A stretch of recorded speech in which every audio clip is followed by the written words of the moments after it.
అందరికీ నమస్కారం అండి. నా పేరు డాక్టర్ శ్రీవేణి. ఈరోజు నేను కరోనా వైరస్ గురించి తీసుకోవాల్సిన కొన్ని జాగ్రత్తలు, సలహాల గురించి ఈ వీడియో చేస్తున్నాను. దుబాయ్ హెల్త్ అథారిటీలో వర్క్ చేస్తూ కరోనా వైరస్ పేషెంట్స్ని ట్రీట్ చేయడంలో చాలా ఎక్స్పీరియన్స్ ఉన్న డాక్టర్ శశి గారి సజెషన్స్తో నేను ఈ వీడియో చేస్తున్నాను. ఇప్పుడు ఇండియాలో పరిస్థితి చూసినట్లయితే it's a peak of the pandemic. So infection అనేది సిటీస్ నుండి టౌన్స్ నుండి రూరల్ ఏరియాస్ కూడా, గ్రామాలకు కూడా స్ప్రెడ్ అవుతున్నాయి. సో ప్రతి ఒక్కరు, సామాన్య ప్రజలకు కూడా కరోనా వైరస్ సిమ్టమ్స్ గురించి కానీ, కామన్ అడ్వైజెస్ గురించి కానీ కొంతవరకు అవగాహన ఉండాల్సిన సమయం ఇది. అన్నిటికన్నా ఇంపార్టెంట్ విషయం ఏంటంటే home isolation and recovery. So 90% కన్నా ఎక్కువ మంది కూడా సింపుల్ హోమ్ ఐసోలేషన్తో రికవర్ అవుతున్నారు. చాలా కొద్ది మందికి మాత్రమే హాస్పిటలైజేషన్ అండ్ వెరీ లెస్ పర్సంటేజ్కి మనం ఐసీయూ ట్రీట్మెంట్ అందించాల్సిన అవసరం ఉంటుంది. సో హోమ్ ఐసోలేషన్లో మనం ఏం చేయాలి అనేది అందరికీ, సామాన్యులందరికీ కూడా అవగాహన ఉండాలి. ఎందుకంటే ప్రతి ఒక్కరికి డాక్టర్ సజెస్ట్ చేసే అంత కూడా టైం లేదు ఇప్పుడు. సో మనకు కూడా కొంతవరకు నాలెడ్జ్ ఉండి మనం ఏం చేయాలి, ఏం చేయకూడదు అనేది చాలా అవసరం. ఒక ప్రణాళిక ప్రకారం, ఒక పద్ధతి, ఒక డిసిప్లిన్ అనేది, ఒక ప్రోటోకాల్ అనేది ఖచ్చితంగా పాటిస్తే first week off the infection, దీన్ని మనం golden period of Covid infection time అంటారు. ఫస్ట్ వీక్ ఆఫ్ ఇన్ఫెక్షన్లో మనం అశ్రద్ధ చేయకుండా నాకు కరోనా ఎందుకు వస్తుంది, నాకు ఇన్ఫెక్షన్ ఎందుకు వస్తుంది, పక్కవాడికి జ్వరం వస్తే ఇది మామూలు దగ్గు, జలుబు, కరోనా కాదు, ఇలా టైం వేస్ట్ చేసుకోకుండా ఒక ప్రోటోకాల్ ప్రకారం కరోనా ఇన్ఫెక్షన్ బయట చాలా సివియర్గా ఉంది, సో ఈరోజు నాకు బాడీ పెయిన్స్ ఉన్నాయి, నాకు దగ్గు, జలుబు ఉంది, సో ఇది నేను వెళ్ళి టెస్ట్ చేయించుకోవాల్సిన అవసరం లేదు, మేబీ కరోనా అయి ఉండొచ్చేమో అని జాగ్రత్త పడడం వల్ల మనం బెటర్ ట్రీట్మెంట్కి టైం ప్లాన్ చేసుకోవచ్చు. So will not waste the first 5 days, the golden period of Covid infection. So మనం ఏం చేయాలి హోమ్ ఐసోలేషన్లో? పీసీఆర్ టెస్ట్ చేయించుకోవాలా వద్దా? ఖచ్చితంగా నాకు కరోనా ఇన్ఫెక్షన్ ఉంది అని తెలియాల్సిన అవసరం ఉందా అంటే, ఇప్పుడున్న పరిస్థితిలో పీసీఆర్ టెస్ట్ చేయించుకుంటే చేయించుకోవచ్చు. మీకు రిసోర్సెస్ ఉన్నాయి, లేదు గ్రామాల్లో నేను వెళ్ళి చేయించుకోను, నా దగ్గర డబ్బులు లేవు, అంత టైం లేదు అంటే చేయించుకోవాల్సిన అవసరం కూడా లేదు. ఇది కరోనా ఇన్ఫెక్షన్ అని మనం ముందుగానే అనుకోవడంలో ఎలాంటి హాని లేదు. There is no harm in presuming it to be a covid infection because this is a pandemic situation. So మనం ఏం చేయాలి? Home isolation. First of all room అనేది సెపరేట్గా ఉండి దానికి ప్రాపర్ వెంటిలేషన్ ఉండాలి. ఓపెన్ ఎయిర్ అనేది రూమ్లోకి రావడం వలన ఏరోజాల్స్ అనేవి పూల్డప్ కాకుండా we can get fresh air. So open ఎయిర్లో ఉండడం అనేది ఇంపార్టెంట్. తర్వాత మనకు చాలా ముఖ్యమైనవి ఏంటంటే thermometer and pulse oximeter. Thermometer అనేది we will measure the body temperature and pulse oximeter for oxygen saturations. So బాడీలో ఆక్సిజన్ లెవెల్స్ ఎలా ఉన్నాయి అనేది మనం మానిటర్ చేయొచ్చు. ఈ రెండు చాలా ఇంపార్టెంట్ అండి. ఇప్పుడంతా జనాలు రెమ్డెసివిర్, ఆక్సిజన్ అని పరిగెత్తుతున్నారు, బట్ ప్రతి ఒక్కరికి ఉండాల్సిన most important 2 things, a thermometer, a mercury thermometer and a pulse oximeter. So మనం ఏం చేయాలి? మనకు ఉండాల్సిన ట్యాబ్లెట్స్ ఏంటి? అన్నిటికన్నా ముఖ్యమైనది సింపుల్ పారాసిటమాల్ ట్యాబ్లెట్ అండి. Crocin 500 mg, కాల్పాల్ 500 mg, 650 mg, Dolo 650 mg, ఇవన్నీ కూడా సేమ్. సో అన్ని ట్యాబ్లెట్స్ నాకు చెప్పకండి, నా దగ్గర డబ్బులు లేవు, మా ఇంట్లో అందరికీ అన్ని ట్యాబ్లెట్స్ నేను కొనలేను అనేవాళ్ళు ఓన్లీ పారాసిటమాల్ ట్యాబ్లెట్ ఉంటే చాలు. లేదు ఇంకా కొంచెం మనకి కాఫ్ స్టార్ట్ అయిన టైంలో పల్మోక్లియర్ అనే ట్యాబ్లెట్ కడుపులో తిప్పకుండా ఉండడానికి ప్యాన్ డి, ఇది 40 mg ట్యాబ్లెట్. ఈ బేసిక్ ట్యాబ్లెట్స్ ఉండి రూమ్లో ప్రశాంతంగా ఉంటూ ఎవ్రీ 4 hours లేదా ఎవ్రీ 6 hours మన బాడీ టెంపరేచర్, మన ఫింగర్కి పల్స్ ఆక్సిమీటర్ పెట్టి ఆక్సిజన్ సాచురేషన్స్ మానిటర్ చేస్తూ ఒక చార్ట్ అనేది మెయింటైన్ చేయాలండి. ఎప్పుడైనా ఒక డిసిప్లిన్ ప్రకారం ఈరోజు డేట్ ఇది, నాకు ఈరోజు ఫీవర్, కాఫ్ స్టార్ట్ అయింది, సో ఇది day 1, సో ఇప్పుడు టైం 6 o'clock, నా టెంపరేచర్ ఇంత ఉంది. నెక్స్ట్ 4 hours 10 o'clock, నా టెంపరేచర్ ఇంత ఉంది. ఇలా ఒక చార్ట్.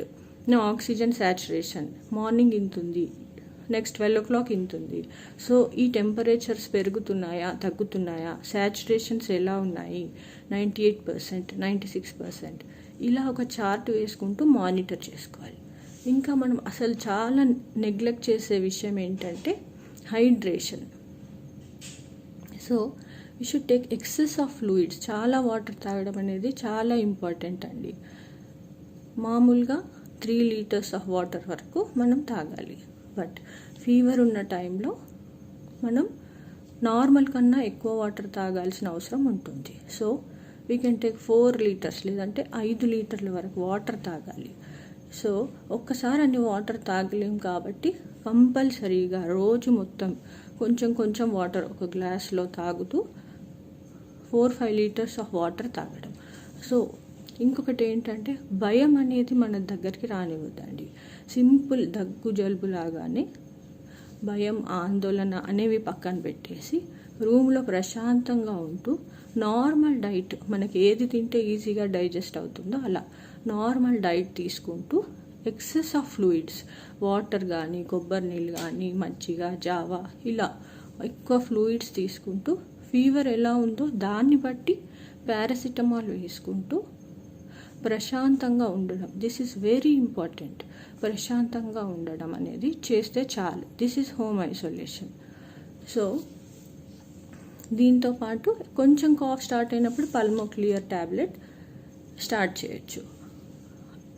మనం 3rd day వరకు టెంపరేచర్స్ మెయింటైన్ చేస్తూ చాలా వరకు తగ్గుతాయండి. ఎవరికైతే టెంపరేచర్స్ మెయింటైన్ అవ్వట్లేదు, 101 టచ్ అవుతుంది, 101 దాటుతుంది, హై ఫీవర్స్ ఉంటున్నాయి, మనం ఇంకా కూడా తడి గుట్టతో తుడవడం, టెపిడ్ స్పాంజింగ్ ట్రై చేయొచ్చు.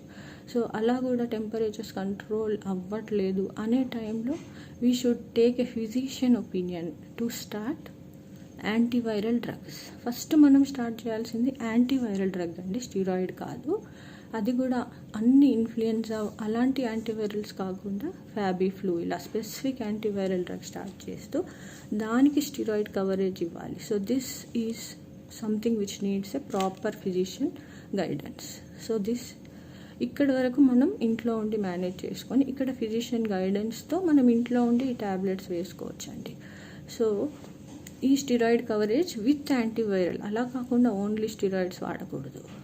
సో ఈ రెండు ఇప్పుడు ఏంటంటే బాడీలో ఇమ్యూనిటీతో వైరస్ రెప్లికేషన్ కాకుండా కొద్దిగా ఇన్ఫ్లమేషన్ ఎక్కువ, సైటోకైన్ స్టార్మ్, కాబట్టి స్టీరాయిడ్స్ వాడాలి. ఇప్పుడు కూడా మోస్ట్లీ ఇంట్లో ఉండి రికవర్ అయ్యే పర్సంటేజ్ ఎక్కువగా ఉంటుంది. ఇంకొక ఇంపార్టెంట్ విషయం ఏంటంటే ఇంకా కొద్దిగా సివియర్ ఇన్ఫెక్షన్ వెళ్ళే వాళ్ళకి లంగ్స్లోకి ఇన్ఫెక్షన్ వెళ్తుంది. సో లంగ్స్లోకి వాటర్ వచ్చే ఛాన్సెస్ అనేవి ఉంటాయి, కన్సాలిడేషన్, న్యూమోనియా.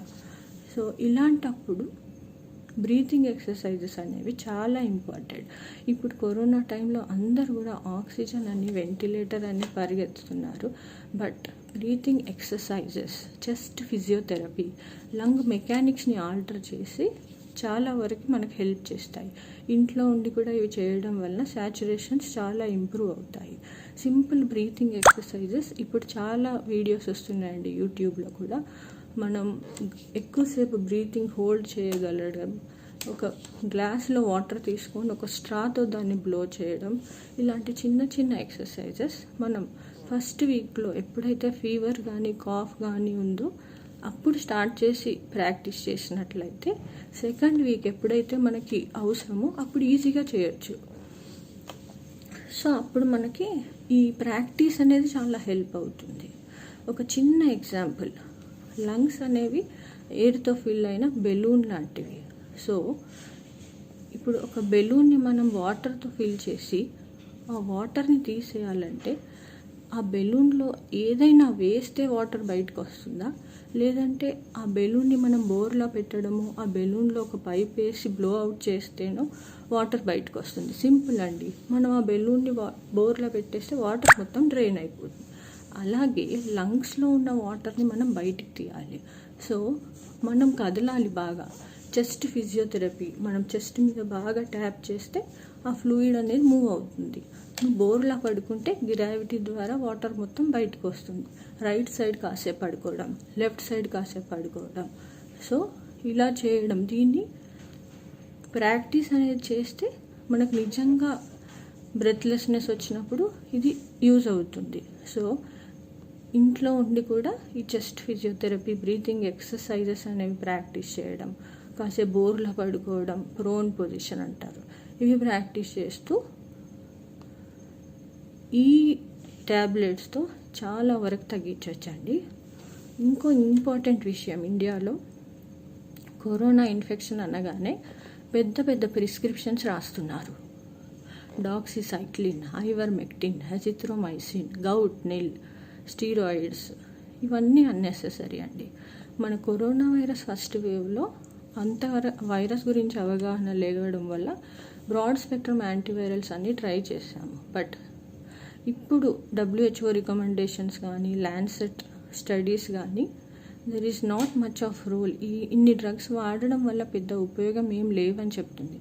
ఇప్పుడు లేటెస్ట్గా WHO రికమెండేషన్స్ ప్రకారం రెమ్డెసివిర్కి కూడా పెద్దగా రోల్ లేదని, ప్లాస్మా థెరపీకి కూడా పెద్ద రోల్ లేదని చెప్తుంది.